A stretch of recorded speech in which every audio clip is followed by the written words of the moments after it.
I don't know if you remember or not, but I mentioned this anvil in another video, as well as this big piece of machinery here behind me. I'll put that video right here so you can go back and watch it. But today we're going to check out the inside of this museum. I'm at the Old Depot Museum here in Selma, Alabama.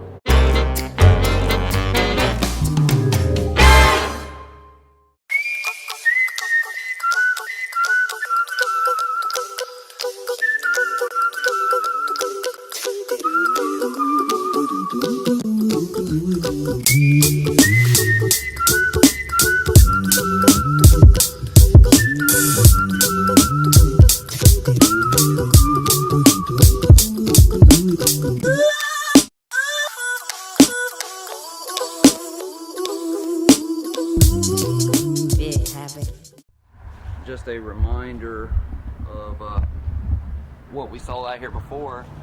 This placard says this anvil was used in Selma's Confederate arsenal to make armament for Southern forges. It was presented to Sturdivant Museum Association by the Southern Railway Company. There's also a big anchor here off of some kind of big ship. Let's go inside and check out the inside of the museum today.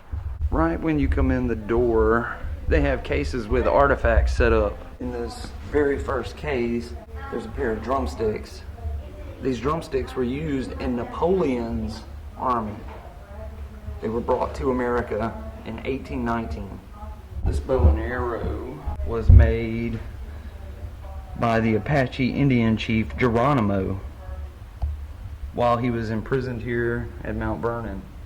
This cash register was used by the first Dodge dealer in the state of Alabama. Here's a gavel that was used in the U.S. Senate. There's an old safe and a very early camera. I actually just learned something new. This giant camera was owned by Edgar Cayce, the sleeping prophet. I didn't know he lived here in Selma at one time, but Edgar Cayce was the guy who would be in a trance or asleep, and the prophet, he could sometimes tell the future, and he answered questions and healed quite a few people, told them their diagnosis. He first found out that he had the gift when a family member, I believe it was a family member, was sick, and he went into the trance and he was able to tell them how to heal themselves. But it went as far as he talked about Atlantis, the end of the world, other things like that. Edgar Cayce has a pretty large cult following around the country, and I did not know that he actually lived here in Selma at one time. But this large giant camera was used by Edgar Cayce when he lived here. Size difference in these two cameras. This one has to have its own stand. Comes way back. And now look at them.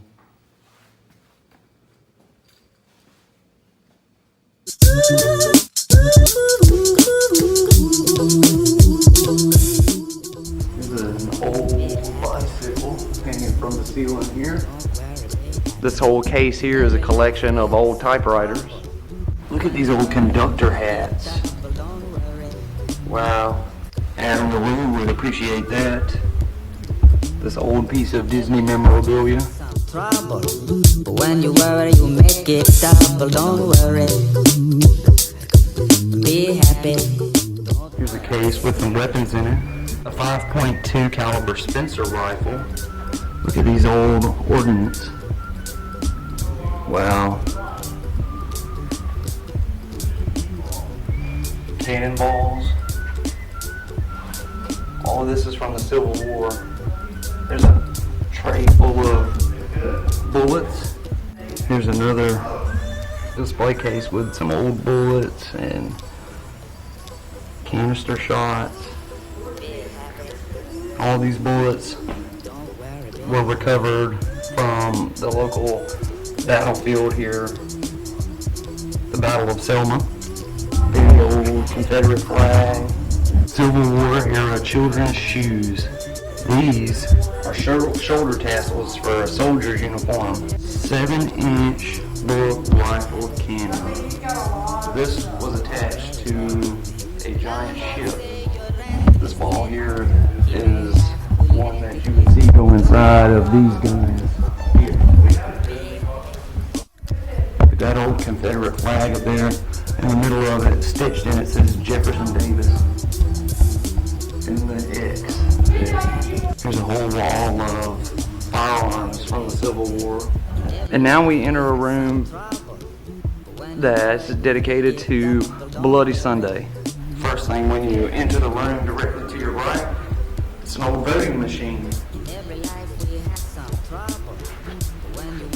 Here's the newspaper, the Selma Times-Journal, after the Bloody Sunday and the march happened.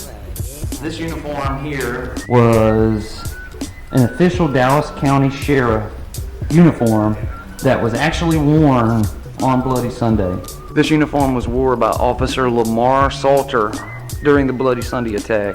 The owner tells me that there is something even more precious regarding the Bloody Sunday attack than that uniform. In this glass case is the sweater of Dr. Martin Luther King Jr. It was kept at the home of Gene and Sullivan Jackson here in Selma. Martin Luther King Jr. wore the sweater during the Civil Rights Movement and even around the time of Bloody Sunday. This is an amazing piece of history right here. Directly beside Martin Luther King Jr. sweater is the emergency room log from Good Samaritan Hospital from Bloody Sunday. In this book are all the patients who had to go to the hospital because of Bloody Sunday. Also up here next to it, this was worn around the arm of the Dallas County Sheriff's Department on Bloody Sunday. And all these here are all the tickets that were issued that day. These are the arrest tickets, which are all for parading without a permit. At that time, that fine was $200. You make it double, don't worry. We're gonna head to the outside portion of the museum now and see what they got out here. I already see a fire truck off in the distance here. This is going to be probably my favorite part of this museum. One of the first things you see, this really, really old, it's not a ladder truck, but it has like a scaffold on the back of it here. I've been talking with the owner, and so she is giving me free reign. She's opened up all the doors for me and allowing me to see whatever I want, and I can climb inside and check out whatever I want to check out here.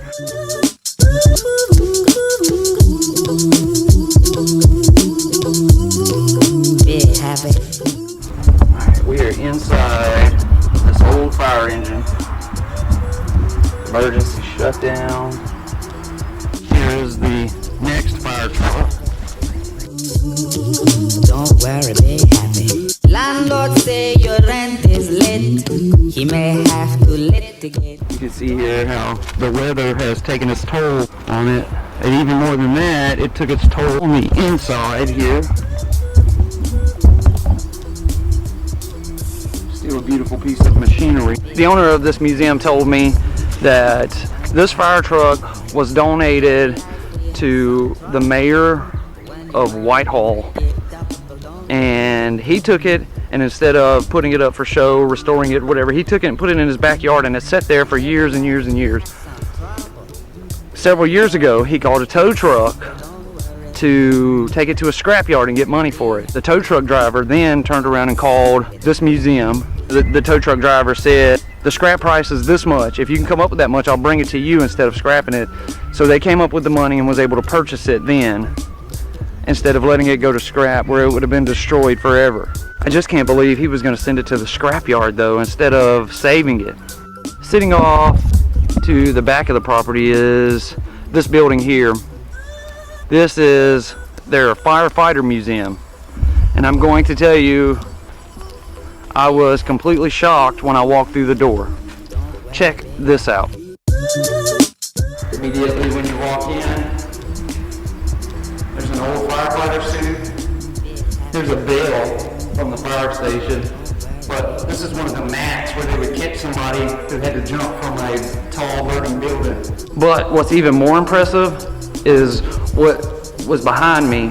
Look at this. For starters, here's a Model T. It runs. You can drive it around. Look at these.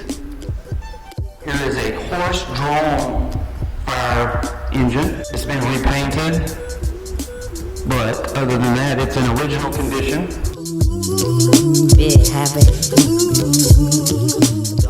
Here's it's a wood-burning stove there at the bottom for whatever reason. This is a fire extinguisher. It's a whole lot different than the fire extinguishers we use now.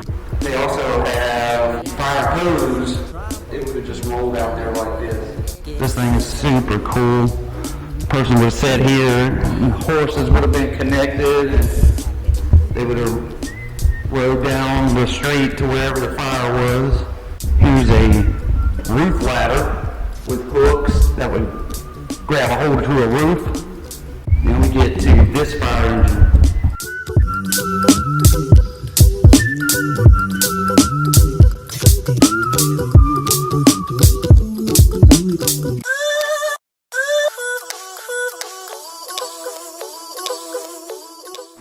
Of course, it doesn't have power steering like we know today. Here's their gauges, how many miles they got. I guess that's how fast they were going. Pressures, battery, amps. What really gets me though is that this thing still works.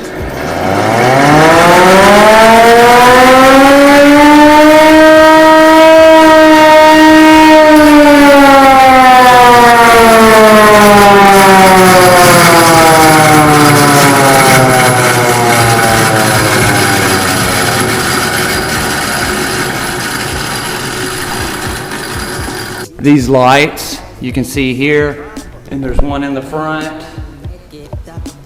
Both of them still work as well. It's hard to believe that something from this time period is still in this good of shape. It has not been restored. It is in its original condition, but it's been inside of a garage or fire station. It hasn't been out in the weather.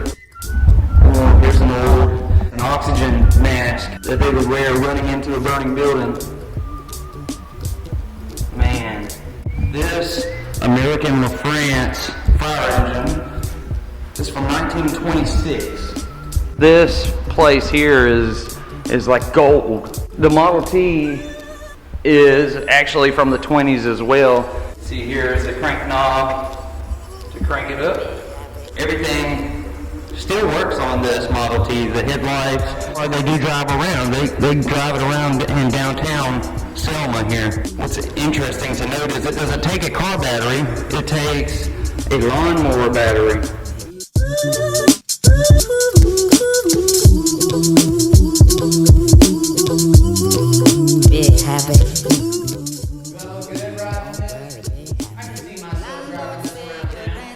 I can't believe I'm actually sitting in a Model T. You're watching this right now in the mirror of the Model T. These have not been restored. These are the original wood spoke rims. I can't believe this place even existed, and I haven't even been here yet. Here's the next thing she told me I needed to check out is this old caboose. Don't worry.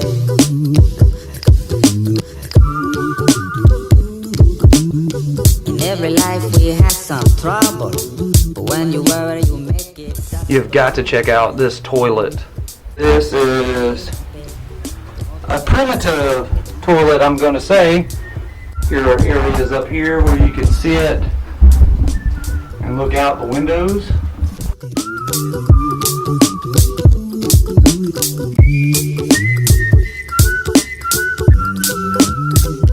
We are up here in the top part of the caboose where you can see out the window. And inside of the train car you get no cell phone signal. This museum is absolutely amazing. It has a lot of history in it. So if you are ever down here to visit in Selma, Alabama, I recommend you come by and see this museum. It's amazing. So I'm at home now. I recorded a lot more footage than what I could put in this video because it's already above 17 minutes, and I don't want to make it too long because then I will lose your attention and my watch time will drop. So I'm gonna go ahead and end the video there. I will be out again tomorrow for tomorrow's video, so be looking forward to that tomorrow night. I want to thank you all for watching. I'll see you tomorrow. Don't worry, be happy. In every life we have some trouble, but when you worry you make it double. Don't worry.